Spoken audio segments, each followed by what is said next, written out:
Hello, everyone. Before we begin, I want Buenos días a todos. Antes de comenzar, me gustaría ofrecer que el evento está en inglés y en español. La mayoría de los ponentes van a hablar en español y pueden ver en la parte de abajo de la pantalla hay un icono donde usted puede cambiar su audio al idioma que desea, y si tiene alguna pregunta nos puede avisar en el chat. Antes de empezar, quiero decirles que si necesitan traducción, pueden oprimir el botón que aparece como un globo y que está en la parte baja de la pantalla. Si necesitan ayuda, a favor de mandar un mensaje sobre el chat. Okay, I'm going to speak a little bit in English and then I'll go Y into ahora voy a hablar un poquito en inglés y después entrar al español. Buenas tardes a todos. Estoy con mucho gusto para venirlos a todos de distintas partes de los Estados Unidos y otras partes del mundo. Yo soy Juan de Lara, el director de los estudios de Latinoamérica en la Universidad de Southern California. Hoy día se trata de una alianza de nuestro centro y Instituto de Equity Research, y me gustaría extender una gracia especial al profesor Manuel Pastor por hacerse aliado de este evento. Juntos trabajamos con organizaciones basadas en la comunidad y los defensores migratorios, eruditos, para hablar en una manera más justicia, con más humano de lo que pasa en las comunidades migratorias y lo que se enfrentan cuando están sujetos a estas políticas regionales que sigue afectando la situación migratoria en las fronteras. Hemos visto lo que los migratorios de Centroamérica y Haití y cómo fueron tratados en las fronteras. Hoy vamos a hablar de muchas injusticias que ocurren todos los días en las comunidades en todas partes de los Estados Unidos, en las Américas, comunidades que luchan las consecuencias de deportaciones masivas. Hoy vamos a hablar de estos redes de corredores de justicias, como corredores de justicia en Latinoamérica, que están enfocándose en justicia económica y migratorio. Antes de comenzar, quiero entregarle la palabra a Jody Espallejo, que es la directora asociada del Equity Research Institute en el USC. Jody.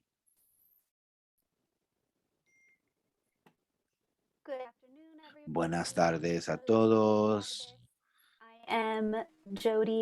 Me llamo Jody Agis Vallejo, soy profesora asociada con Sociología en los Estudios Americanos en el USFC, también directora asociada del Equity Institute, donde nuestra misión es para utilizar los datos y análisis para igualdad y cambio social. Estamos muy emocionados para estar juntos con profesor Juan de Lara y el Centro Latinex y Estudios de Latinoamérica y su departamento Yendelan, que es uno de los aliados comunitarios más importantes sobre esta conversación de cómo la deportación ha empeorado la calidad en Latinoamérica y cómo los eruditos, activistas y organizaciones comunitarias pueden colaborar para abordar los asuntos hemisféricos de la injusticia económica y de raza. También bienvenido a Pastor y el personal de URI que ha trabajado con todo esfuerzo para poder organizar este panel, y Lauren Pérez y Elma Vilarovich y otros personal que trabajan detrás de las escenas hoy día, tanto como el personal de Anderland y el Centro de Latinx y Estudio Latinoamericano. Muchas gracias para todos ustedes por todo su trabajo, obra, mientras lo unimos hoy para hablar de este asunto tan crítico. Y quiero decirle a mis estudiantes que también están conectados hoy día, y con mucho gusto le entrego la palabra a mi amigo, colega, profesor Juan de Lara, que va a ser el monitor, va a monedar esta conversación tan importante. Gracias, Jody. Queremos reconocer que la Universidad de Southern California está en las tierras ancestrales de pueblo de Gaviana Tundra, y la colonización de este terreno demuestra el poder que fue el fundamento de este país y sigue operando hoy día. Damos honrar a la Tundra y todos los pueblos indígenas del pasado, presente y en el futuro por todo su sobrevivencia y contribuciones a nuestra sociedad. Compartimos estos conocimientos para darle respeto a los que han cuidado esta tierra originalmente, para levantar concientización de las historias que muchas veces son borradas o olvidadas, o reconocer nuestro lugar en esta historia y para afirmar nuestro compromiso a la justicia social. Por favor, tomen un momento para sentir el terreno bajo su tierra y honrar el terreno y los pueblos que han sido los que lo han cuidado. Gracias. Para mí es un placer introducir a Pablo Alvarado, que es el director ejecutivo de la Red Nacional de Jornaleros y Jornaleras, conocido como NDLAN. Pablo es un gran luchador por la justicia, es un migrante del Salvador y también toca la guitarra como integrante del grupo Los Jornaleros del Norte. Entonces, Pablo, bienvenido. Una de las cosas que le he pedido a Pablo es que nos ayude a responder algunas preguntas, incluso que por qué los académicos, estudiantes y miembros de la comunidad deberían pensar hemisféricamente sobre la migración y la justicia social. Muchas gracias, Pablo, por estar con nosotros. Mil gracias por esa presentación, Juan, y muchas gracias a todos y todas que han hecho posible este evento. Yo soy codirector de Endilon junto a mis compañeras Nadia Marín y a Ángela Zambrano. Antes de comenzar, quisiera compartir qué es lo que hace la Red Nacional de Jornaleros y Jornaleras. Es una alianza de organizaciones comunitarias, son 60, que trabajan ayudando, organizando a los trabajadores jornaleros. El término jornalero en los Estados Unidos es un poco diferente al término que se usa en América Latina. Los jornaleros aquí son los que se paran enfrente de las tiendas de materiales de construcción para solicitar empleo todos los días por todo este país. Entonces, nuestra organización defiende sus derechos, construye su poder para que puedan enfrentar los problemas que ellos mismos enfrentan. Entre las 60 organizaciones que son miembros de nuestra alianza, operan 70 centros de trabajadores donde hombres y mujeres llegan todos los días a un lugar digno, seguro, para encontrar trabajo, y pues todos los días hay designaciones de toda clase de empleos. Los que vienen a nuestros centros son migrantes de Centroamérica, la mayoría de México y de Centroamérica, unos incluyendo Sudamérica, también de África, de Ghana, de Camerún. Es bastante diverso, sobre todo en la costa este. La mayoría son personas que vienen de poblaciones muy pobres, son trabajadores y trabajadoras empobrecidos, y que pues se ganan la vida ofreciendo lo único que poseen, su mano de obra. Una de las razones por las cuales nosotros comenzamos a platicar con nuestros hermanos y hermanas, compañeros y compañeras del sur, es porque nuestros miembros aquí en los Estados Unidos estaban siendo deportados de manera masiva durante la administración Obama. Nuestro entendimiento es que en este país siempre ha existido una guerra bipartidista en contra de los migrantes y eso fue reflejado en las deportaciones que hizo el presidente Obama. Entonces, nosotros comenzamos a acercarnos a nuestros hermanos del sur para platicar cómo ellos miraban las deportaciones desde el sur y tener un entendimiento pues desde el sur. Y así fue como comenzamos a platicar y hablamos sobre los corredores, ¿verdad? Y que eran corredores de mucho sufrimiento, corredores de mucha explotación, de mucha penuria. Y en nuestras pláticas llegamos a la conclusión de que tendríamos que conectarnos para convertir en esos corredores en corredores de justicia y poder ayudar a la gente, porque entendemos de que en esa guerra bipartidista, la idea de los gobiernos es hacer cada día más difícil esos corredores para mandar un mensaje de disuasión para que la gente no se venga. Entonces, por eso comenzamos a platicar con nuestros hermanos del sur. Y pues a medida platicamos, van surgiendo más preguntas a las cuales no tenemos respuestas y por eso es que necesitamos a los estudiantes y a los académicos que nos ayuden a entender este fenómeno, ¿verdad?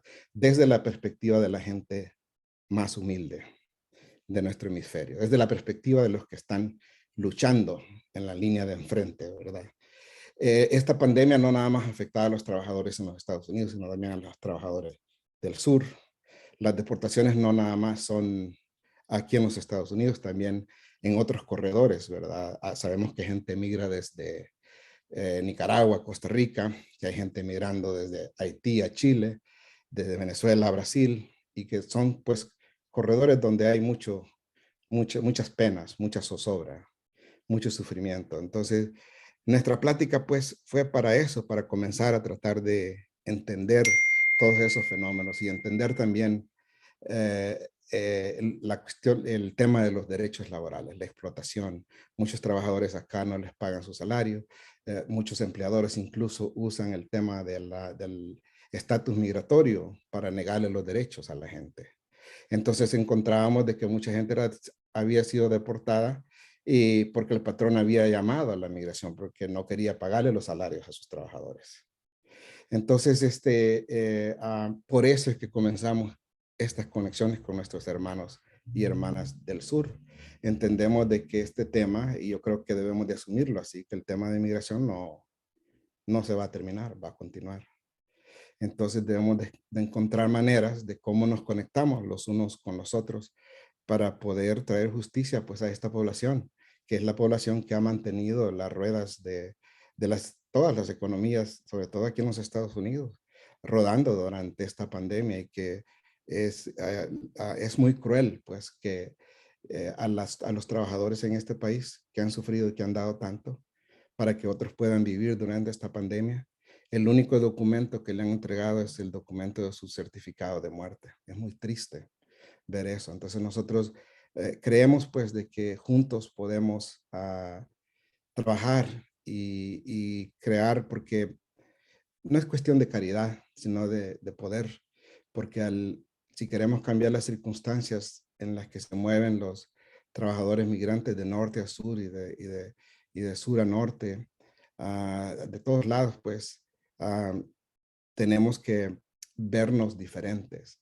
Y lo que nosotros pensábamos aquí en los Estados Unidos de que, y lo platicamos con todos los miembros de nuestra red, los organizadores y organizadores que platicamos a diario de que pues el mismo amor que sentimos por un trabajador acá debe ser el mismo amor que debemos de sentir por un trabajador en Honduras, un trabajador en San Pedro Sula, en San Miguel, en México, que está pensando en migrar. Incluso el mismo amor debemos de sentir por el que viene en el desierto. Entonces, esto es lo que nos inspira, pues, a tener esta conversación y a pues, acercarnos a nuestros compañeros del sur. Nosotros en los Estados Unidos somos una extensión de América Latina aquí en este país y este acercamiento debió haber comenzado desde hace muchos años, ¿verdad? Y yo sé que en los Estados Unidos, por ejemplo, hay muchas personas que trabajan en la filantropía y que financian las luchas por los derechos de los migrantes en los Estados Unidos. Y obviamente un fenómeno muy complejo, pero que yo creo que también deben de financiarse las luchas desde el sur, porque es la única manera como vamos a poder traer un poco de justicia y un poco de paz a la comunidad migrante si los recursos son compartidos y si estamos, obviamente incluso para platicar, para tener este diálogo necesitamos recursos. Y pues los dejo ahí con ese pensamiento porque nuestras hermanas y hermanos del sur les van a dar una descripción de lo que está sucediendo en nuestra América Latina. Muchas gracias. Muchas gracias, Pablo. Y ahora quiero invitar a Amparo Marroquín Parducci, que es profesora del Departamento de Comunicación y Cultura en la Universidad Centroamericana de El Salvador, para que nos ayude a entender por qué son importantes estos movimientos como los corredores de justicia. Y también si nos puede explicar un poco cómo se han enfrentado los investigadores de América Latina con estos temas. Profesora Marroquín, ahí se la paso. Muchísimas gracias, Juan. Muchísimas gracias a Pablo, a la Universidad de Southern California. Para mí realmente es un honor poder compartir este espacio, este panel de conversación con tantas compañeras y compañeros comprometidos en este trabajo, con el profesor Juan, con la profesora Yoconda, que desde hace muchísimo tiempo vengo leyendo y estudiando, así que bueno, para mí es un gusto. El tema de los corredores migratorios y de los corredores de justicia es, como decía Pablo, un tema muy reciente. Si uno piensa en el tema del corredor, tiene como distintas acepciones y quiero partir de esto, ¿no? Es decir, un corredor es una persona que se mueve rápido, que corre, pero también tiene esta acepción de ser una ruta obligada en un determinado trayecto y en este momento nosotros lo estamos utilizando para pensar de manera más sistemática los movimientos y trayectos de los trabajadores migratorios y esto tiene ciertas implicaciones. Es decir, cuando uno piensa en el tema del corredor, normalmente también viene a la cabeza todo este tema de los corredores laborales que aquí tienen ustedes, por ejemplo, el mapa de la OIM y la OIT sobre los corredores laborales y dónde nos movemos los latinoamericanos para trabajar en distintos espacios. Tiene que ver justamente con esto, con esta manera como nos movemos, no solo regionalmente, sino también extrarregionalmente. Acá, digamos, colocan España, pero también, por ejemplo, para el caso de El Salvador, Italia es el gran lugar a donde los trabajadores salvadoreños se están desplazando. Entonces, bueno, este mapa es un poco lo que nosotros vamos a empezar a tratar de estudiar desde una mirada distinta. Entonces, yo quiero compartir en este momento o quiero colocar 5 consideraciones sobre los corredores de justicia y los retos que nos representan que me parece a mí que van a poder desarrollar de alguna manera las compañeras y compañeros que vienen después de esta participación mía. Pero entonces, ¿cuáles son estas 5 consideraciones que yo quiero colocar? Son cosas como muy evidentes, pero necesarias. La primera es que, y esto lo estamos discutiendo los profesores que investigamos el tema de migración desde Centroamérica, es que la migración no puede ser pensada desde los estados nacionales. Esto que debería ser obvio, no lo estamos haciendo. Muchas veces pensamos y estudiamos la migración de salvadoreños o de nicaragüenses y justamente los corredores lo que nos obliga es a entender que la noción de Estado Nacional es una noción histórica. Los Estados Nacionales se construyeron y se delimitaron como fronteras para responder a ciertos intereses y nosotros deberíamos trascender esta noción, esta categoría y pensarnos justamente desde los corredores nos permite de alguna manera hacer esto. La segunda consideración que tiene que ver con el tema de los corredores migratorios, los corredores de justicia, es que necesitamos entender y revisar las condiciones de trabajo a lo largo de la región. Los derechos de los trabajadores, de las trabajadoras, siguen siendo por ahora un privilegio. Hay muchas discriminaciones posibles y eso es lo que de alguna manera, de forma muy rápida, plantea este gráfico que estoy presentando, que muestra cómo en todos los países de Centroamérica, por lo menos 4 de cada 10 trabajadores son trabajadores informales, no incorporados al mercado, pero con ningún derecho, con ningún reconocimiento, sin acceso a la salud, sin acceso a ningún tipo de prestación. Ustedes pueden ver ahí como, por ejemplo, en el caso de Guatemala, Honduras y Nicaragua, 7 de cada 10 trabajadores son trabajadores informales y son quienes sufren la mayor cantidad de discriminaciones. La tercera consideración que yo quisiera colocar en esta discusión es que tenemos que volver a plantear, y esto es lo que Pablo estaba señalando cuando pensamos desde el sur, nosotros no pensamos la migración como un problema. No hay que pensarla como un problema que hay que detener, sino como un derecho que las personas pueden considerar. Tampoco es una obligación, es un derecho que deberíamos poder decidir si lo queremos hacer, y no algo que tenemos que detener o algo que hay que devolver, que es justamente el tema de la deportación. Y ahí algunas cifras que nos muestran esto que también Pablo estaba señalando es la migración no se va a detener, que más de 200 salvadoreños han sido detenidos cada día en la frontera México-Estados Unidos en este año, mucho más que en 2019. Los migrantes y solicitantes de asilo no han dejado de aumentar cada año. En el caso de El Salvador, de cada 3 salvadoreños que consiguen trabajo, 2 tienen trabajo fuera del Salvador, normalmente en Estados Unidos. Y bueno, ya saben la noticia de que hace 10 días las autoridades detuvieron en Tamaulipas a 652 migrantes. Más de la mitad de estos migrantes eran menores de edad. Cuarta consideración que yo quiero colocar es que en este momento pensar la migración y pensar los corredores de justicia para el caso centroamericano implica también entender que en Centroamérica vivimos de manera permanente, pero hoy con mucha más fuerza, una situación política de mucha fragilidad institucional y de mucha polarización.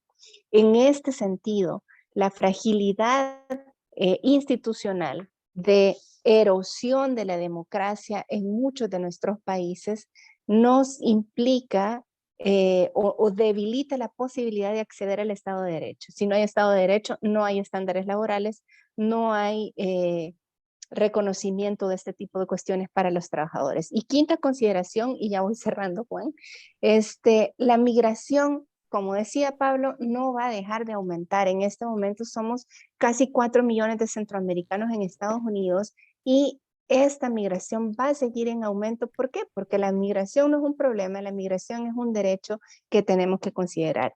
Entonces, y con esto ya cierro, si la migración va más allá de los estados nacionales, como ya señalaba Pablo, la cooperación no puede pensarse en términos nacionales, tenemos que pensarla regionalmente, tenemos que pensarla desde los corredores.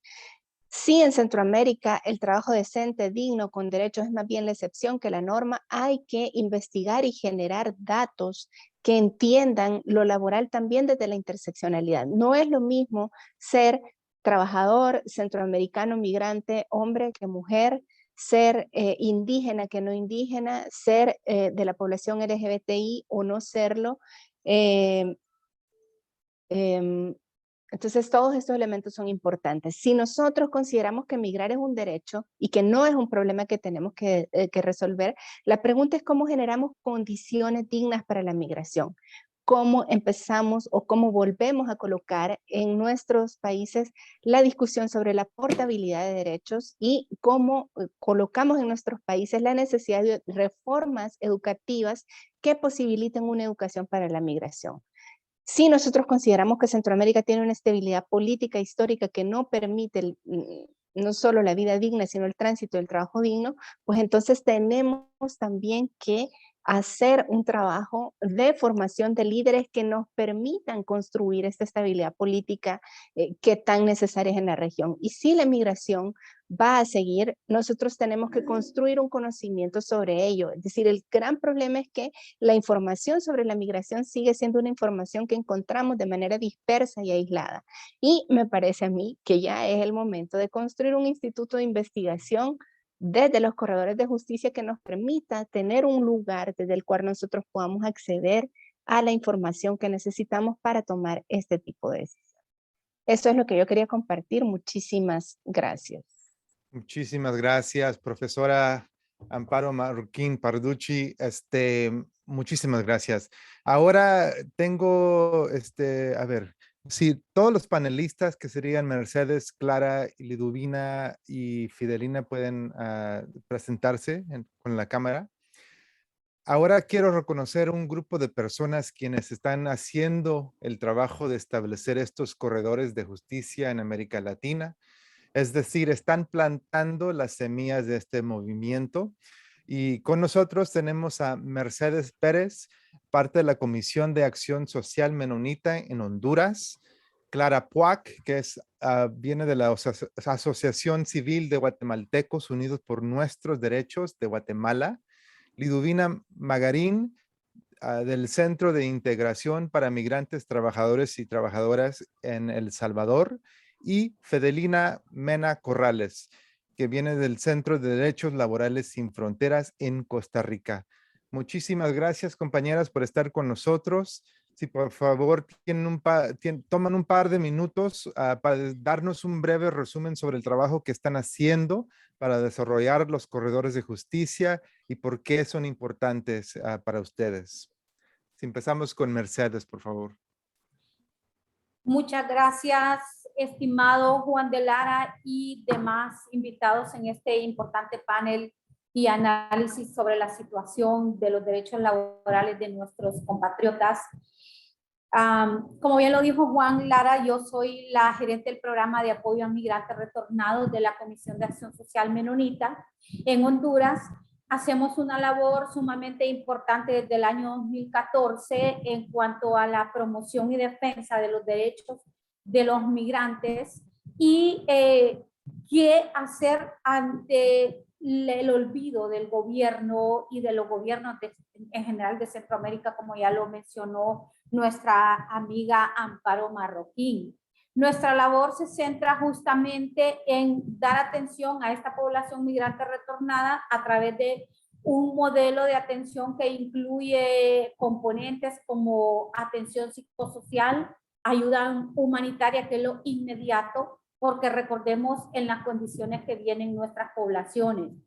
De ahí pues se hace todo un abordaje para trabajar por la reinserción de estas personas en el ámbito laboral, en el ámbito educativo. Tenemos muchos jóvenes que lamentablemente abandonan el país y debemos hacer esa labor. Sin embargo, tenemos que decir que es el gobierno, es el Estado, el responsable de garantizar los derechos de estas personas, pero ante la indiferencia, ante el olvido del Estado, en el caso de Honduras, pues organizaciones de sociedad civil estamos dando esta respuesta para poder recibir dignamente a nuestra población. Así que ese es un importante trabajo. Igual quiero comentar y dar algunos datos importantes en cuanto a la situación en Honduras.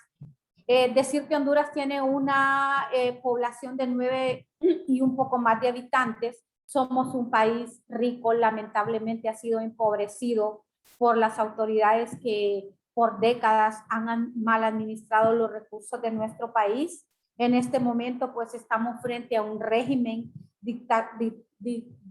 dictatorial, que ejerce el control de los poderes, el poder legislativo y el poder judicial está controlado lamentablemente por el poder ejecutivo. De ahí que no tenemos una democracia, hemos perdido la credibilidad institucional, en Honduras reina la impunidad, estamos frente a una situación realmente complicada, donde la ONU, por ejemplo, ha hecho un estudio del índice de percepción de la corrupción del sector público y ha subido 24 puntos, así pues que la percepción de corrupción de los hondureños en el país es muy alta, según la ONU.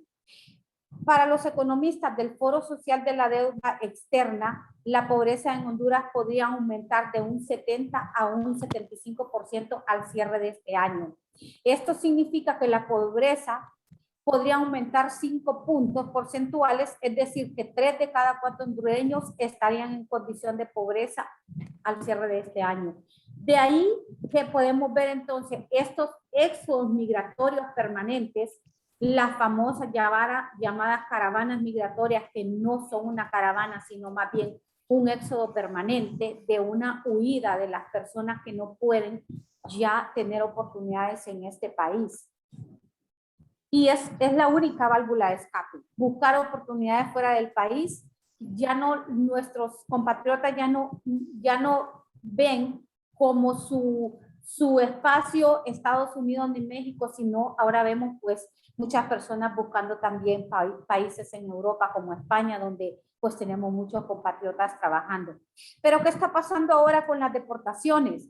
Bueno, creo que ustedes están enterados de las miles de deportaciones que se están dando justamente en horas de la noche, vía el Petén, el Ceibo, en Guatemala, por supuesto México hace el papel también en este sentido de la contención, de la migración. Estados Unidos los deporta a México, México a Guatemala y Guatemala a su vez los deporta a nuestro país. Aquí vienen muchos salvadoreños, hemos recibido nicaragüenses y el 90%, 95% son nuestros compatriotas hondureños que están llegando entre 12 de la noche y 3 de la mañana y no pasan un control migratorio. Esas son las personas que están llegando a Honduras bajo el título 42, que permitió las deportaciones express y que lamentablemente pues países como México, Estados Unidos y Guatemala están viendo el tema de la migración en el marco de una política de seguridad nacional y ahora bajo este título 42 en el marco del tema de la salud, que está permitiendo o obligando más bien a las personas a retornar al país y que están en espera de una respuesta de asilo, pero que lamentablemente pues llegan en horas de la noche, el Estado no está haciendo ninguna respuesta, la gente queda varada, son 11 buses los que recibimos diariamente, sin tomar en cuenta los que llegan al aeropuerto de San Pedro Sula también vía aérea. Así que la crisis humanitaria es terrible. Pero bueno, quiero comentarles, no sé si tengo tiempo todavía, si no me sacan la tarjetita roja. Un minutito. Muy bien. Bueno, el Departamento del Trabajo de los Estados Unidos hace unos días nos llamaba para hacer un análisis sobre qué pasa con la situación laboral en Honduras y el tema migratorio. Nos hacía 3 preguntas. Una es, ¿cuáles son los mayores desafíos que enfrentan los trabajadores y sus familias en Honduras que influyen en la migración? La número 2, ¿cómo pueden las políticas centradas en los trabajadores producir cambios para mejorar las condiciones en Honduras? Y la número 3, ¿qué puede hacer el gobierno de los Estados Unidos para aumentar su apoyo al trabajo digno, los derechos laborales y las oportunidades económicas en Honduras? Entonces nosotros hicimos un análisis y dimos nuestras respuestas y estos son los temas que también estamos analizando constantemente en este grupo que formamos, el Corredor por la Justicia de los Derechos Laborales. Y para ir cerrando, porque es poco tiempo, de esas respuestas que nosotros dimos al Departamento de Estado en cuanto a cuáles son los mayores desafíos que enfrentan los trabajadores, bueno, tenemos salarios que no alcanzan para cubrir sus necesidades básicas en el núcleo familiar, debido a que esto no está en correspondencia con el índice inflacionario en el país y por consecuencia con el costo de la canasta básica familiar, en lo que influyen todas las variables económicas como la balanza comercial, el Producto Interno Bruto y la balanza de pagos. La número 3, porque el tiempo es corto, quiero decirles que nosotros hemos considerado que pues el gobierno de los Estados Unidos debe promover el respeto a las leyes del país, en este caso el Código del Trabajo, en el que se establecen los derechos laborales que competen a los y los trabajadores, garantizando salarios dignos con los que se se dinamice la economía del país apoyando los mecanismos o medios para combatir la corrupción, el narcotráfico y la violencia que esto genera en nuestro país. Lamentablemente no se están atacando las causas estructurales que provocan la migración permanente, mientras el gobierno de los Estados Unidos, México, que también ha estado apoyando, no estén atacando estas causas estructurales, no vamos a salir de esta situación y van a ser cada día miles y miles de compatriotas que van a buscar el sueño americano ante la constante violación de los derechos humanos. Muchas gracias. Muchas gracias, compañera. Y ahora, antes de pasar a Clara, sí quiero mencionar que si alguien en la audiencia tiene alguna pregunta, la puede poner en el Q&A session que está en una ventanilla del chat. Puede hacer una pregunta allí y vamos a tratar de responder a las preguntas cuando ya terminen todos los panelistas de dar sus presentaciones. Bueno, para seguir, vamos con Clara. Por favor, compañera. Muchísimas gracias. Buena tarde a cada uno de los presentes. Mi nombre es Clara Patricia Compuac. Soy de la Asociación Civil Guatemaltecos Unidos Nuestros Derechos. Somos una asociación civil de base que nace la vía legal hace 10 años, fundada por trabajadores expulsados del Programa Agrícola Temporal de Canadá, por demandar a un empleador al agredir a un trabajador de origen mexicano. Nuestros fundadores fueron testigos de cómo un empleador estaba agrediendo a un trabajador de origen mexicano, lo cual a ellos les pareció muy injusto y decidieron demandarlo. Debido a esto fueron expulsados del programa de trabajo agrícola temporal. Desde entonces comienza la lucha de la GUN para defender y promover los derechos humanos y laborales de los trabajadores que sufren de violaciones y maltratos por parte de los empleadores. Como es sabido, en Guatemala hay mucha falta de oportunidades de empleo formal. La mayoría sobrevive y mantiene a la familia a través de los empleos informales, pero tampoco les brinda una calidad de vida digna. Esta es una razón principal por la que las personas migran a otro país. A raíz de esta necesidad existe el fraude en el reclutamiento a través de trabajadores temporales. Debido a que contratistas se aprovechan de la necesidad de las personas, muchas veces les ofrecen la oportunidad de viajar a los Estados Unidos, a Canadá. Muchas veces, por no decir todas, únicamente les quitan el dinero a las personas, que estas personas consiguen este dinero con el trabajo informal que tienen. En ocasiones hacen préstamos para poder pagar las cantidades que los contratistas les piden, únicamente porque tienen ese anhelo de viajar y darle una mejor vida a su familia.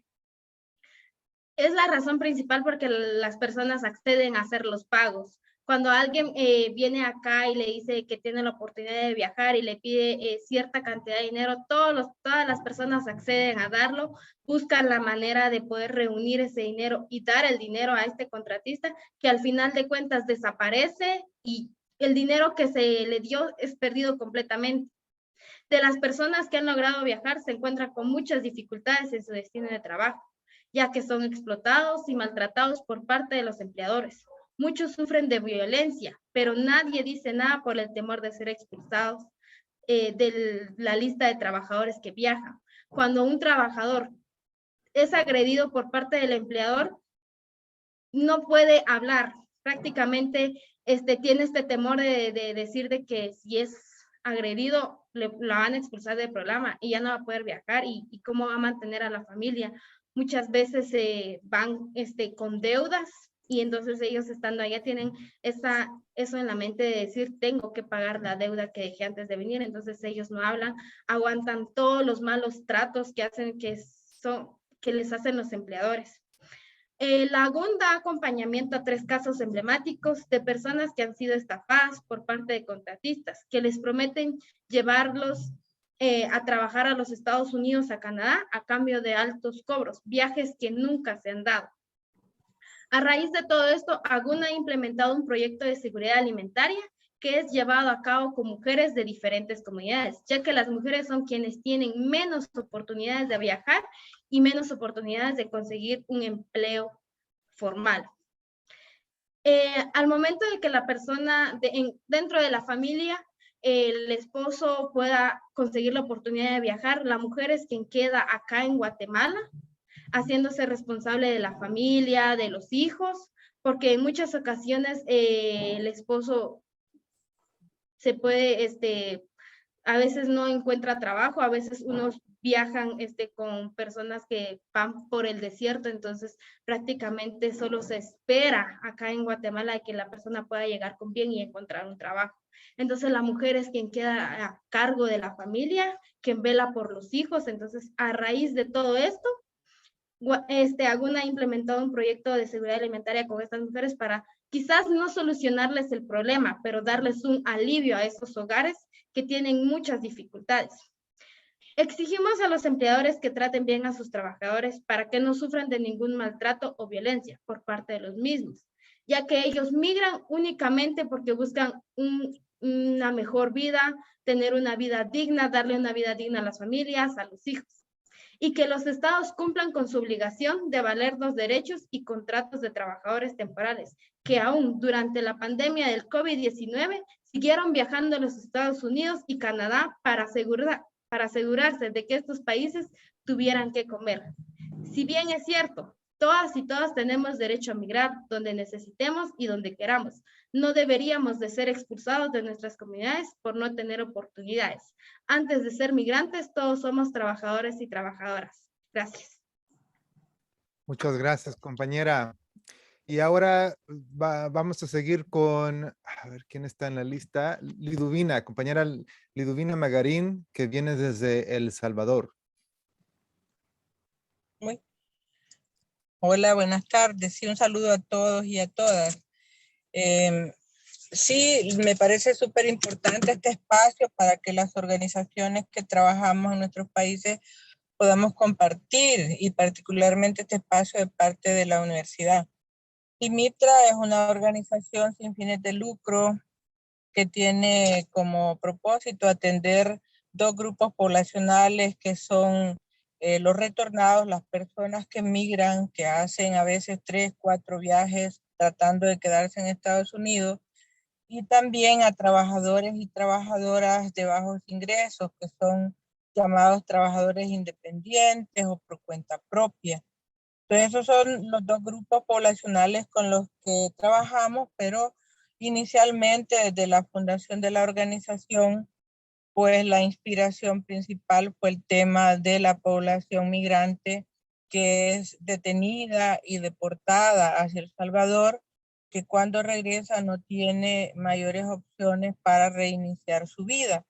Entonces ahí pues la organización como CIMITRA recibió el acompañamiento, el apoyo desde su fundación por parte de la red de jornaleros en Dillon, y continuamos trabajando con ellos. Así que la población meta es grande. En el país tenemos un flujo migratorio constante que no lo ha detenido ni la pandemia ni ningún otro hecho de la naturaleza, y ahora con los hechos también de la situación política que se vive en el país, pues la gente sigue migrando porque ha habido mucho más desempleo y mucho más, digamos, cierre de programas sociales de los cuales se beneficiaba la gente, y de alguna manera pues eso les hacía mantenerse en el país. Ahora no sabemos exactamente las cifras de la gente que sale del país, y tampoco conocemos la cifra de retorno a ciencia cierta, ¿verdad? Porque todos los programas que permitían tener acceso a esa información por parte de las organizaciones pues fueron cerrados en este gobierno que está actualmente. Bueno, y como somos un país de migrantes, de familias transnacionales, en realidad tenemos más de la tercera parte de la población salvadoreña fuera de su territorio, y el trabajo que nos proponemos hacer es enorme realmente, ¿verdad? Y así que tenemos que articular lo que estamos haciendo con gobiernos locales, con otras organizaciones de sociedad civil, con la academia, con agencias de cooperación y demás, tanto en el país como fuera. Por eso la importancia de esta vinculación con ustedes, que también es muy necesaria la información, los datos, los estudios sobre la situación migratoria para la toma de decisiones tanto de las organizaciones como de organismos, ¿verdad?, que trabajan con el tema. Y que eso podría yo plantear en síntesis sobre el Centro de Integración para Personas Migrantes, Trabajadores y Trabajadoras CIMITRA, ¿verdad?, de que somos miembros del Corredor por la Justicia, ¿verdad? Para nosotros el corredor es un espacio muy importante al que le dedicamos todo el tiempo, ¿verdad?, que sea necesario, porque además nos permite hacer acciones conjuntas con organizaciones de otros países que Guatemala, Honduras, Costa Rica, México, Estados Unidos mismo y más allá. Así que muchísimas gracias por el espacio. Muchísimas gracias, compañera. Y ahora seguimos con Fidelina Mena Corrales, que viene desde Costa Rica. Sí, buenos días, buenas tardes. De verdad un gusto poder participar y pasar un poquito de la información que tenemos de Costa Rica. Como ya lo indicaban, nosotros pertenecemos al Centro de Derechos Laborales en Fronteras de Costa Rica. Es una organización de trabajadores migrantes de todo tipo de migración que tenemos acá en el país. Y sí contextualizar, Costa Rica es un país que está bastante al sur, limitando con Panamá, y últimamente somos un país históricamente de destino, aunque también hay bastantes costarricenses en el extranjero, pero últimamente también somos un país de bastante tránsito. Y cada vez la situación de la crisis humanitaria se manifiesta en los diferentes tránsitos y llegadas de las personas. Yo voy a presentar 3 laminitas para poder contextualizarles un poquito sobre la situación de nosotros. Nosotros como Centro de Derechos Laborales vemos el ámbito laboral, pero también el ámbito de la documentación, porque las personas sin documentación es bastante complicado que se puedan integrar en la parte del país. Actualmente Costa Rica tenemos una migración sur-sur de América Central, del Triángulo Norte, con refugiados nicaragüenses y del Triángulo Norte, Salvador, Guatemala y Honduras. También tenemos refugiados colombianos y venezolanos. En este momento, del 2018 al 2021, tenemos una cantidad de solicitantes de refugio, 130,000 personas. Esto significa 130,000 personas en un contexto de un país de 5.100.000 personas costarricenses que necesitan encontrar trabajo para poder mantener las circunstancias y poder integrarse en el ámbito laboral y así darle pie a todo lo que tiene que ver con su nutrición, con su alojamiento, con su casa, con su estudio. Tenemos también una migración norte-norte, que son extracontinentales del Congo, de Angola, Sierra Leona, países caribeños, haitianos, varios países africanos que ya he indicado algunos, y venezolanos y cubanos que también van de tránsito. Sobre esta situación del norte-norte, que vienen de América del Sur y en buena teoría, y podríamos decir entre paréntesis, van hacia los Estados Unidos, tenemos un flujo mensual aproximadamente de mínimo de 2,000 personas. El 1% aproximadamente se queda en Costa Rica. Siendo eso, podríamos decir que no es una gran carga para el país, pero sí genera una sumatoria bastante complicada que ya vamos a ver. Tenemos una migración laboral temporal en el café, en la zafra y en los cítricos de aproximadamente 75,000 personas anualmente que las empresas traen, y en algunas ocasiones nosotros planteamos, si bien somos un país de destino y hay aproximadamente 150,000 personas solo temporalmente, y hay más de 555,000 personas ya con algún tipo de estatus migratorio y unas 125,000 personas que no tienen posibilidad de ningún tipo de documento migratorio, porque el país con las empresas privadas también se presta para atraer más migración temporal para el café, las zafra y los cítricos, si hay mano de obra desempleada en el país. Esas son de las cuestionantes que nosotros hacemos y son parte de las políticas que el gobierno junto con empresa privada sí posiciona en los tiempos de las cosechas. En este momento tenemos una bomba de tiempo en Costa Rica, en Panamá y hacia América del Sur, y es la migración en tránsito. Ahora iniciaban estos paneles indicando la crisis humanitaria que está en México y en Estados Unidos. Esa crisis humanitaria ha pasado por Costa Rica. Y ante la situación de crisis humanitaria que efectivamente podemos visualizar en los medios de comunicación que tiene, que está entre México y Estados Unidos, la migración ya no está avanzando y se está quedando en los países que tienen mayores posibilidades de resolver su asunto laboral. Se ha convertido en una bomba de tiempo, como lo hemos llamado, porque en este momento es una migración invisibilizada, porque los gobiernos no quieren que ninguna de estas personas que van en tránsito se queden en los países y poder temporalmente darles algún tipo de estatus migratorio, aunque sea temporal.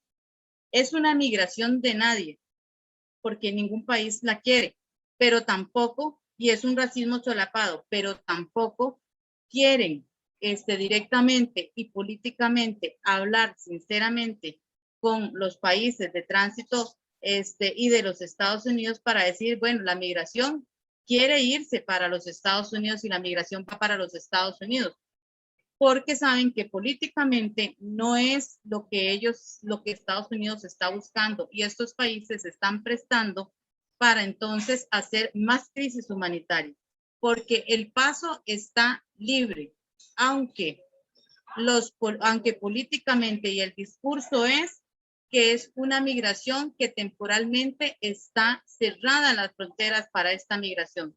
Sin embargo, el paso es libre. Por eso nosotros decimos que es una migración sin opción documental, sin voluntad política de regularizar temporalmente. Simplemente hacerlos pasar, dejarlos caer en las manos del coyotaje, en las manos del tráfico de personas, para que lleguen a donde ellos logren llegar, ¿verdad? Con una situación sumamente migratoriamente compleja.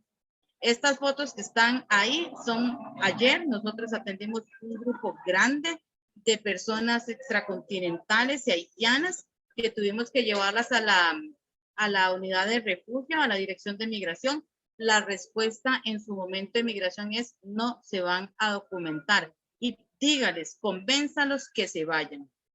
Entonces, nosotros planteamos algunas generalidades de esta población. Esa foto que está ahí también es la fila de hoy en la mañana en la oficina para ver si tienen posibilidad de algún tipo de regularización. Dentro de las generalidades que pueden pasar en Costa Rica, todos vienen para mejorar sus condiciones económicas, ya sea un solicitante de refugio, una persona que busca refugio, porque políticamente no puede estar en su país o porque las maras las persiguen. Al fin y al cabo, tiene que trabajar, ya sea de manera temporal, de manera transitoria o permanente en una migración económica. Las personas deben trabajar para poder subsistir en este país, porque no hay ningún tipo de ayuda de subsidio estatal para que ellas puedan mantenerse mientras se les entrega un documento. Requieren y tienen la necesidad de integrarse, aunque sea transitoriamente. Estas poblaciones, ante la existencia de la crisis humanitaria entre México y Estados Unidos, las poblaciones ya no están avanzando y ustedes prontamente se darán cuenta de la crisis migratoria que hay hacia el sur, porque ya las poblaciones se están quedando en estos países y las tenemos que atender de manera y de forma de derechos humanos mientras se encuentren en nuestros países.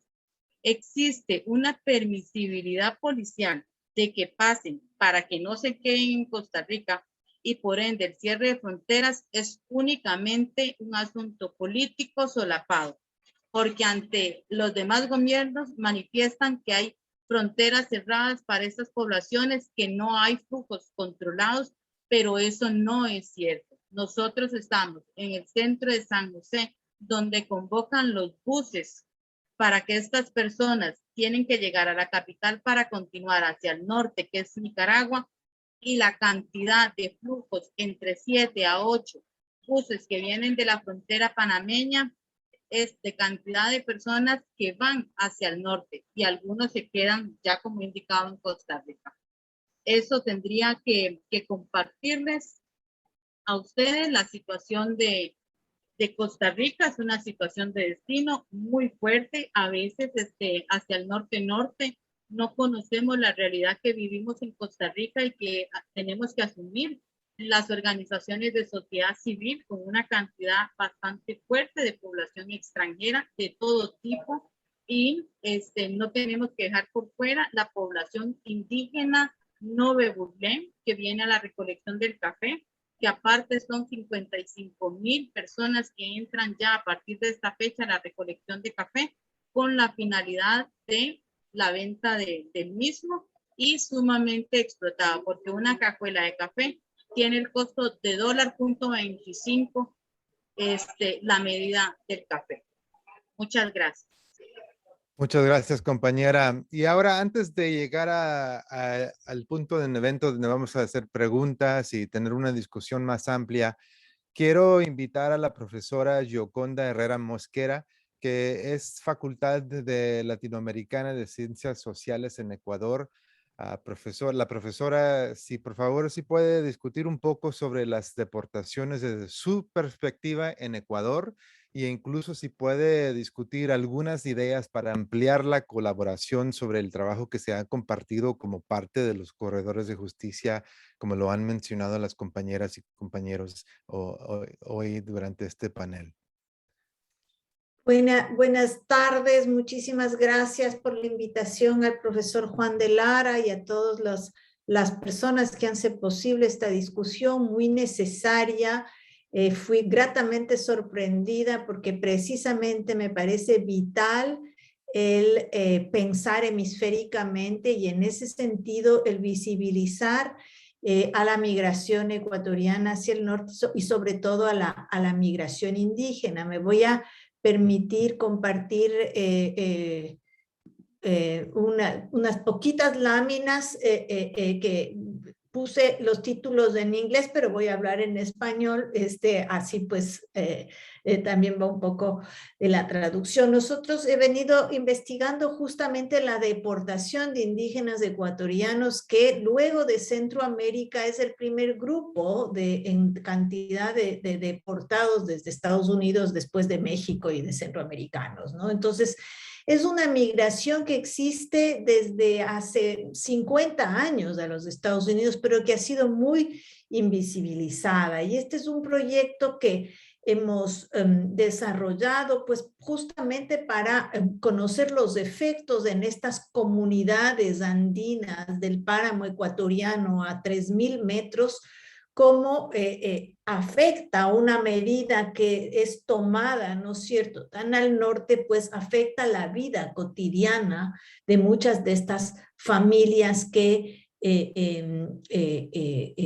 decir, cómo la vida de esta persona deportada en realidad tiene un impacto directo en sus familias, en sus comunidades, en todo un mundo, a miles y miles de millas de ahí, ¿no? Pero también nos interesa ver esos procesos de resiliencia y esos procesos de integración que la propia vida comunitaria puede brindar a estas personas con experiencias de retorno forzoso, tanto en términos psicológicos como comunales y de integración social. Y por último, pues nos interesa muchísimo justamente esta idea que entiendo que la compartimos con esta propuesta de corredores de justicia hemisféricos, de visibilizar el corredor de la migración andina hacia Estados Unidos, que, como decía, ha sido bastante invisibilizado en general, ¿no? No conocemos poco todavía. Aquí simplemente un poco de información sobre lo que llamamos la experiencia de la migración cañari, el grupo indígena con el que yo trabajo de la Sierra Andina, ¿no? Entonces, es, como les decía, una migración que, pues como muchas de las migraciones que conocemos, empezó siendo masculina, pero que se ha feminizado poco a poco. Hay cada vez más una migración también de mujeres que emprenden lo que los cañaris llaman el camino, o sea, el camino no es cualquier camino, el camino quiere decir el cruce clandestino desde Ecuador, pasando por Colombia, Panamá, Costa Rica y todas las fronteras hasta llegar hasta México. Un camino que puede tomar 2 o 3 meses y que ahora está tomando muchísimo más tiempo, ¿no?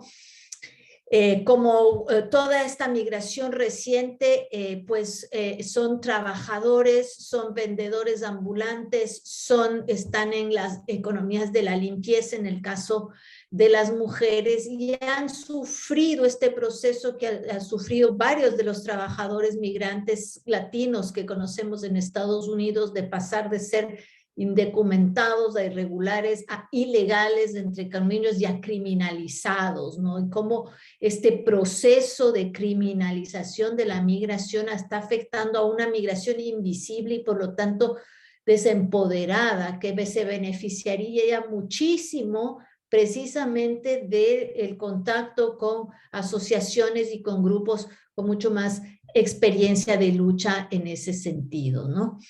Los números son bajos de la deportación, pero para el país, y puesto que se trata de una migración muy localizada en un territorio particular del país, el impacto es mucho más fuerte.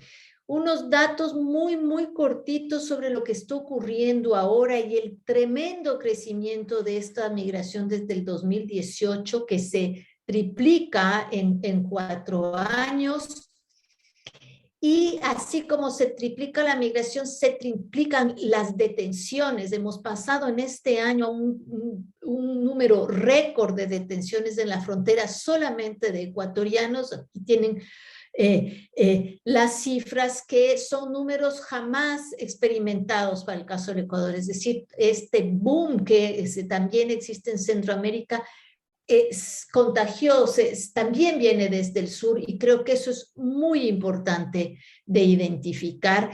Alrededor de 40.000 ecuatorianos y ecuatorianas, en su gran mayoría de esta zona de Cañar, indígenas, quichua hablantes, son los que han sido detenidos en estos últimos 6 meses. Entonces estamos, digamos, es muy importante visibilizar ese grupo.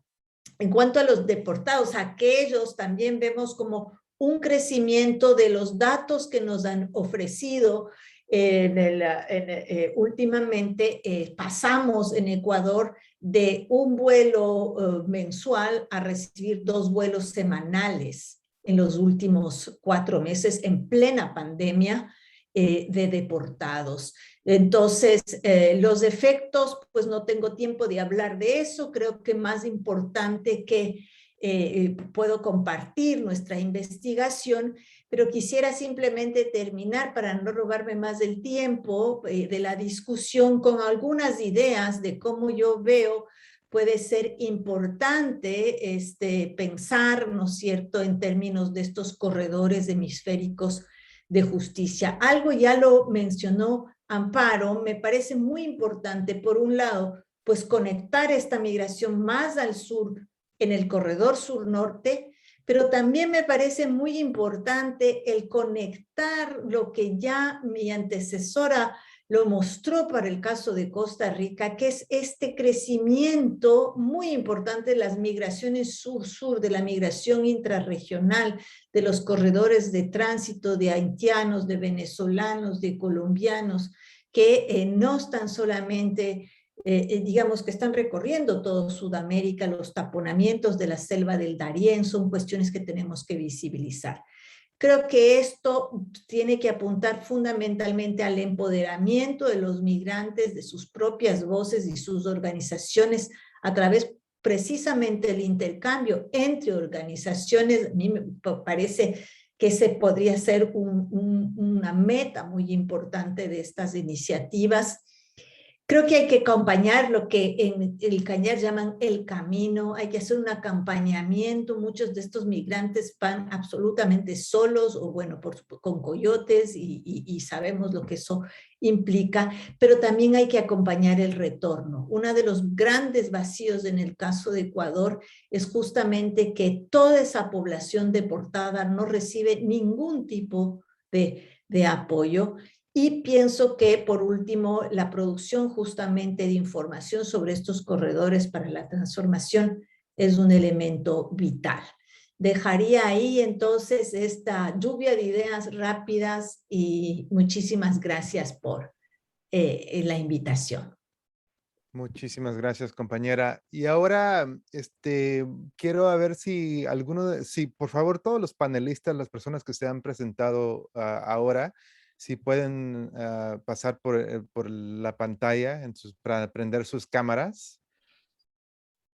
Y si, no sé si algunos de ustedes tienen preguntas para alguien más, también en este momento le voy a sugerir a ver si alguien que está participando como miembro de la audiencia tiene alguna pregunta para los panelistas, presentadores, lo pueden hacer hoy. También tenemos varios profesores que están con nosotros, que sabemos que están. Si tienen alguna pregunta, no sé si alguien tiene alguna pregunta como el panelista o quiere decir algo.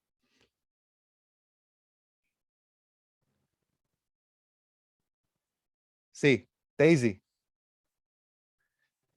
¿Por qué no te presentas y haces tu pregunta? Hola, buenas tardes a todos y todas. Gracias por las tremendas presentaciones y la información que nos han compartido y por también enfocarse en la migración sur-sur y también qué pasa con las personas que son deportadas y retornan a sus países de origen. Es una conversación que es súper importante y me alegro mucho que la estamos teniendo. Yo he estado escuchando varios de los... Daisy, Ajá. Daisy, ¿por qué no te presentas? Me voy a presentar. Hola. Bueno, soy Daisy del Real, soy profesora asistente del Departamento de Sociología aquí en la Universidad del Sur de California. Y yo trabajo en cuestiones de migración sur-sur en Sudamérica y la creación, formulación de políticas migratorias en 12 países de Sudamérica. Y bueno, la pregunta que yo tenía y está como conectando varias cosas que salieron en diversos países y diversas discusiones, así que así como todo es amplio, espero que mi pregunta se logre entender. Y esto se trata un poco de cómo acompañar el retorno de las personas que regresan a sus países de origen de forma voluntaria o porque son deportados. Y aquí fue una cosa que resaltó es que las instituciones estatales de Centroamérica y otros países en Sudamérica son frágiles. Entonces, una cuestión que yo tenía es cómo podemos facilitar la integración de las personas deportadas y como ver, así como integran se tiene que formular políticas públicas para integrar a los inmigrantes, también se tiene que hacer lo mismo para los retornados. Y una cosa que salió a la mente para mí es que en Uruguay y Argentina, a varios líderes pro-inmigrantes que estaban dentro del gobierno usaron una estrategia que no sé si podría funcionar en otros países y la pregunta va hacia esa dirección. Lo que hicieron fue conectar las historias de las personas que emigraron a Estados Unidos y a Europa y que enfrentaron discriminación y racismo y también deportación y todo el sufrimiento que generó estas políticas anti-inmigrantes del norte del mundo y lo conectaron a los inmigrantes que estaban llegando recientemente a sus países, en el caso de Uruguay o una de larga trayectoria en Argentina. Y en esta forma, conectando estos dos flujos, los que se iban y los discriminaron y tuvieron que regresar y los que venían de otros países, crearon como un tipo de compasión entre los dos, como que le dieron humanidad a los inmigrantes que estaban en tránsito, que se querían quedar en sus países. ¿Ustedes creen que hay esta opción, es posible en sus países, en Centroamérica, en Ecuador y otros países mencionados? Y dada la corrupción y la fragilidad de las instituciones de los estados, ¿qué serían los retos para lograr eso? No sé si alguien del panel quiere responder.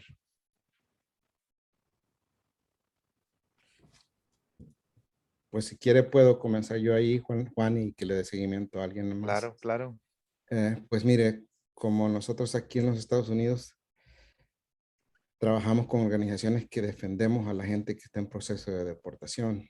Y hay veces que es caso por caso, y hay veces que podemos empujar por políticas, por lo menos políticas santuarios a nivel estatal, a nivel más local, ¿verdad?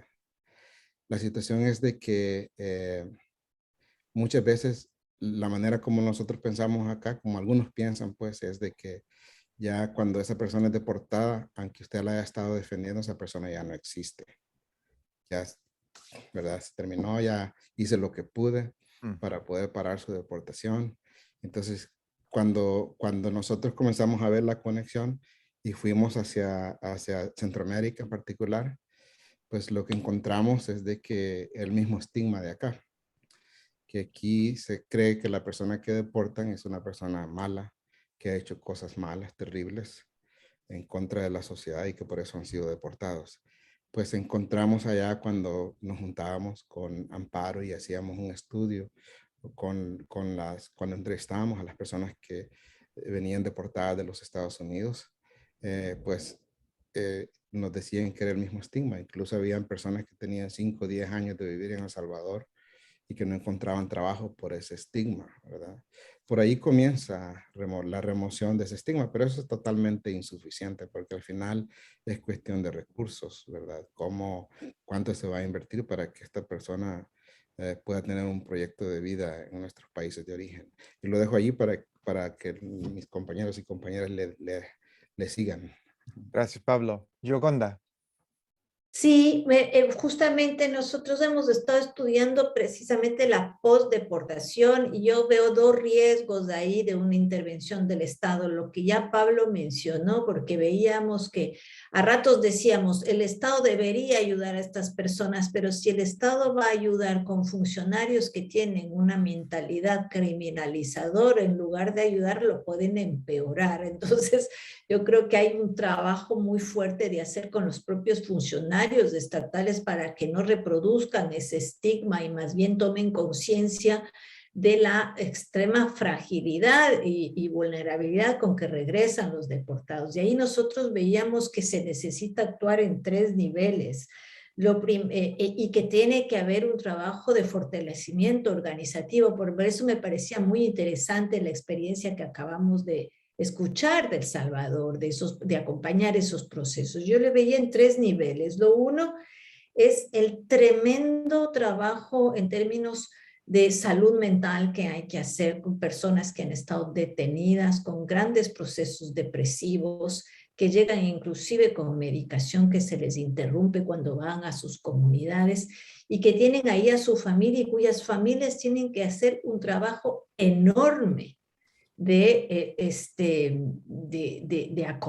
acogida, de cuidado para sacar adelante a esas personas. Entonces hay un nivel psicológico y de apoyo, hay una transición que es muy importante. Luego es la reinserción al interior mismo de la familia, de las comunidades. Nosotros nos topábamos con deportados que nos decían, ya no me hallo, o sea, ya no puedo participar en la vida comunal, ya no puedo ir a las fiestas, es un mundo desconocido para mí.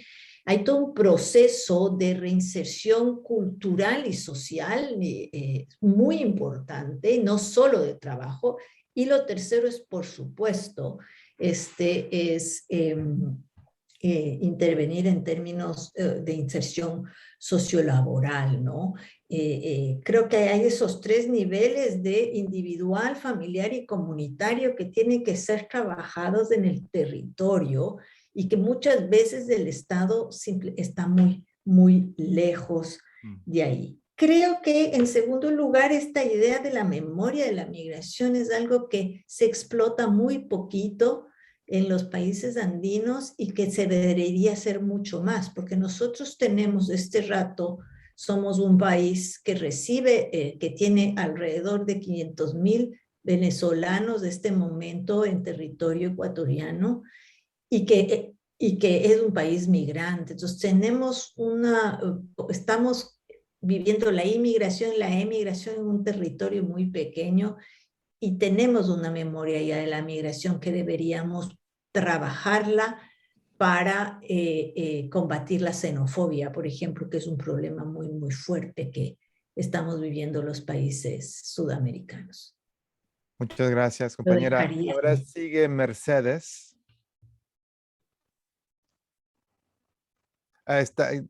No se escucha, Mercedes. Perdón, tenía apagado mi micrófono. Sí, escuchaba a Gioconda y a nuestro amigo de Pablo. Fíjense que nosotros estamos haciendo un proceso muy importante, un modelo que hemos venido desarrollando desde el 2014 y para nosotros es muy importante el tema de recuperación psicoemocional. O sea, la ayuda humanitaria en el instante que las personas están siendo deportadas es lo inmediato, pero la recuperación psicoemocional es clave. Tenemos un equipo de profesionales en el área psicológica y este es el componente que hemos venido desarrollando desde que comenzamos a trabajar en este tema. Los daños psicológicos que traen las personas son severos. Tenemos casos de niñas, mujeres que han sido violadas en la ruta migratoria. Tenemos casos de personas que han vivido 20 años en Estados Unidos y que ahora regresan a este país y que no tienen a nadie, y vienen con las bolsas vacías porque lo dejaron todo en Estados Unidos y ahora nos dicen, miren, yo no tengo casa, yo no tengo un familiar, todo lo tengo en Estados Unidos y lo único que me queda es, me voy a quitar la vida. A ese extremo hemos llegado nosotros atendiendo personas y salvando vidas. Por otro lado, es importante la recuperación de los medios de vida. Nosotros ahorita estamos trabajando con jóvenes del área rural que abandonaron sus tierras porque ante la ausencia de políticas del gobierno que potencien la agricultura, la economía de los patios, la economía familiar. Y esta es una nueva tendencia, les diré. Los campesinos no estaban dejando la tierra, ahora están dejando sus parcelas para buscar el sueño americano. Por supuesto, también ahí tenemos otros elementos como el narcotráfico, el desplazamiento interno forzado, pero sí debemos recuperar el tema de medios de vida. Y por otro lado, estamos trabajando un componente fuerte de incidencia, es decir, la organización de jóvenes que incidan ante el gobierno para que se cumplan sus derechos, para que se cumpla esa ley de protección al hondureño migrante y su familia que en Honduras esté papel mojado, y que puedan ellos ser defensores, que sean sujetos políticos, que sean sujetos de cambio, que no solo sean esa persona a la que le dieron una bolsa solidaria y solo lo utilizan los políticos para el tiempo de elecciones. Igual voy a cerrar diciéndoles que nosotros ahora estamos también pidiendo y exigiendo al gobierno que el tema migratorio no se quede a nivel de la capital de la República, en Tegucigalpa, en Cancillería, el tema no sea descentralizado. Necesitamos que los gobiernos locales se empoderen del tema, que la migración se ataque desde lo local para poder hacer estrategias que permitan también ver el tema de las remesas como un factor de desarrollo en los municipios, en Honduras, en Centroamérica. Honduras vive de la remesa. Si no tuviéramos la remesa, este país estuviera hundido. Pero paradójicamente, miren qué difícil. Mientras el gobierno se llena la boca diciendo que gracias a las remesas Honduras no está tan afectada, los familiares de esas personas que mandan remesas son violentados sus derechos a través de una policía militar que lo único que hace es disparar balas. Entonces creo que sí es importante los intercambios de experiencia, como decía Gioconda, creo que es importante poner testimonios de vida que motiven a otras personas y trabajar en cuanto al arraigo, pero el arraigo también está vinculado a esos medios de vida, a esa recuperación psicoemocional y a la reunificación familiar. Tenemos muchas familias, niños que están separados de sus padres porque la mamá está en Estados Unidos, el niño está por otro lado, luego los deportaron y hay que hacer todo ese abordaje psicosocial que me parece importante. Muchas gracias. Muchas gracias, compañera. Quiero hacer 2 puntos aquí, aclarar 2 puntos. Una de las cosas que se me hace muy importante es de que cuando estamos hablando de la inmigración, el enfoque en los Estados Unidos siempre ha sido en la frontera. Bueno, ¿cuáles son las pólizas y los recursos que se han invertido en la frontera? Una de las cosas por qué estamos aquí este día y tratando de desarrollar este trabajo de investigación con las compañeras y compañeros que están con nosotros, es porque tenemos que, como dijo la compañera Mercedes, ¿no? Tratar de ver las estrategias locales y hemisféricas que nos ayuda a ver más allá de la frontera de los Estados Unidos, ¿no? Y esta idea de acompañar al retorno, no solamente es en términos de, bueno, vamos a seguir, vamos a acompañar, pero también en términos de los estudios, cómo nos enfocamos en las investigaciones para que no se hagan invisibles. Las personas, como dijo Pablo, que cuando se van, cuando son deportadas, se hacen invisibles. Y hay que parar eso en una manera de tratar de elaborar esta red de investigación de grupos comunitarios que están investigando y trabajando en este tema. Precisamente esa razón es por qué estamos aquí y vamos a seguir adelante. Ya menos se nos termina el tiempo. Sé que hay unas preguntas de la audiencia. ¿Por qué no pasamos con Emma? Si quieres, Edgar Ortiz tiene una pregunta que quiere hacer. Y ya después de que haga la pregunta, Edgar, entonces lo que quiero hacer es a ver si algunas de los panelistas tienen alguna cosa que quieren decir antes de terminar el evento. Edgar. Hola, muchas gracias. ¿Me pueden oír bien? Sí. Perfecto. Hola, buenas tardes a todos y muchas gracias por sus contribuciones a ese trabajo. Mi nombre es Edgar Ortiz y soy un analista con el Centro de Políticas para Inmigrantes de California. Y se me hizo importante notar los problemas que usualmente salen cuando llegan inmigrantes de países donde el lenguaje mayor es donde no hay mucha experiencia con proveer servicios o recursos, y los problemas que causa eso con accesar recursos o participar con agencias que ofrecen apoyos para familias o inmigrantes que no les están llegando. Entonces, más quise saber si con sus experiencias han notado buenas estrategias o modas en cómo pueden ofrecer apoyos de traducción o lenguaje de justicia a través de organizaciones comunitarias o otros grupos con quienes trabajan ustedes. Muchas gracias. Entonces los invito a que respondan a esa pregunta, pero también si hay algo que quieren decir antes de terminar el evento. Mercedes, no sé si tienen la mano desde antes, pero Fidelina también quiere decir algo. Sí, muchas gracias. Yo creo que la pregunta es sumamente importante, igual que el resto de las anteriores. Nuestros países de franja americana, por lo menos centroamericana, son unos países que no invierten en el ámbito social cultural de las poblaciones. Son países que de alguna manera la migración o la inmigración se convierte como un negocio. Nosotras, organizaciones de sociedad civil, las que estamos acá en el corredor y otras muchas más, lo que hacemos es tratar de paliar situaciones siendo solidarios y subsidiarios con las personas, porque a veces asumimos las responsabilidades del Estado.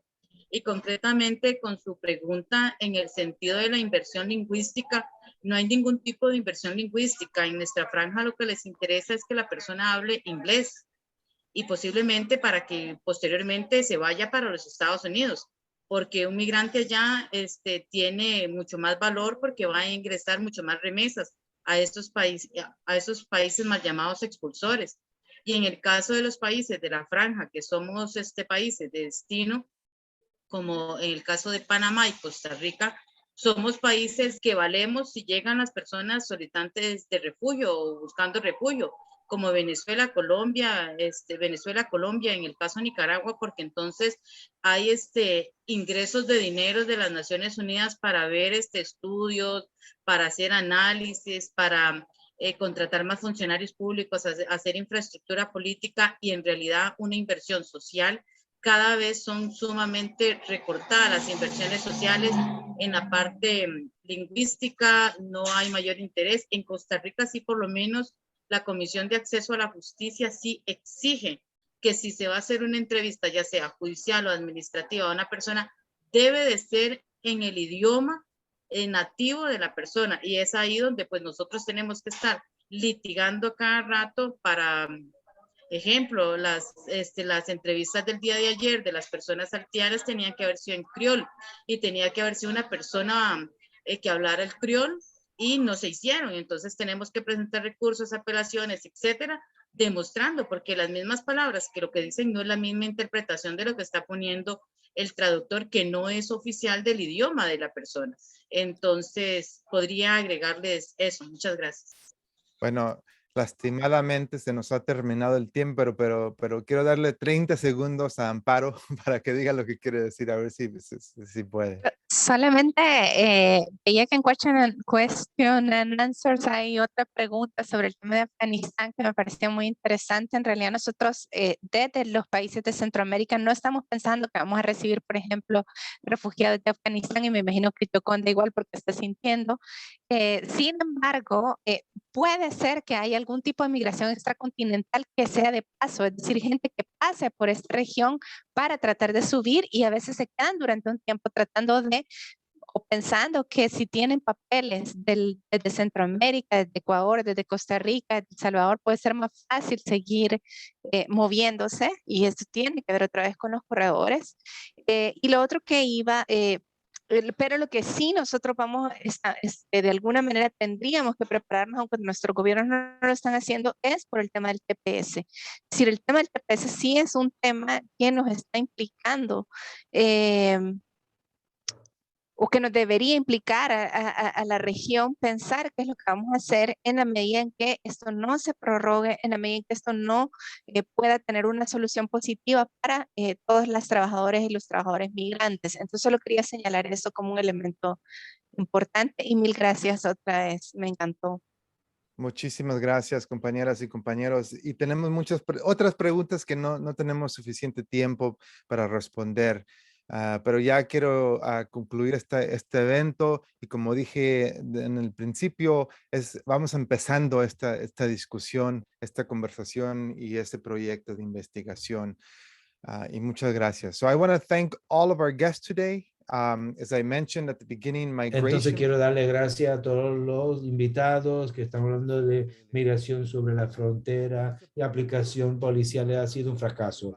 Y estos enfoques no subrayan las desigualdades que existen, que es la razón por las personas migrar. Y esto ha afectado desde los Estados Unidos a todo las Américas, y el corredor quieren tener un enfoque de abajo arriba para el tema de migración, y ansiamos a seguir adelante con otros colegas y asociaciones para seguir la obra para adelante. Muchas gracias y hasta luego, compañeras, compañeros. Muchas gracias, hasta luego. Muchas gracias, hasta luego. Emma, is the feed over? Emma, hemos terminado la transmisión.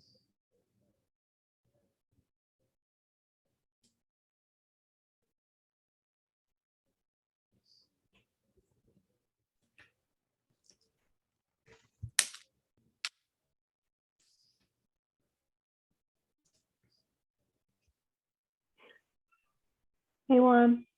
Are we done? Is it stop recording? Ya terminamos, pararon la grabación o todavía estamos grabando. Todavía grabamos, pero lo voy a parar.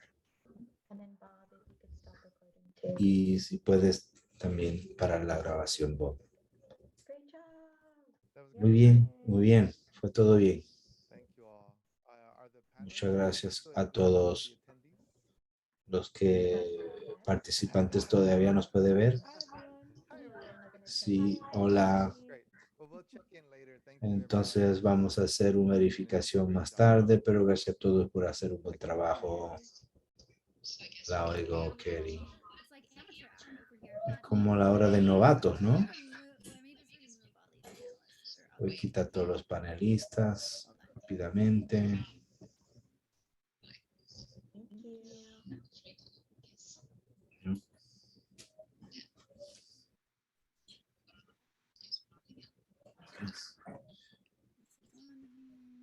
Yeah, the boxing.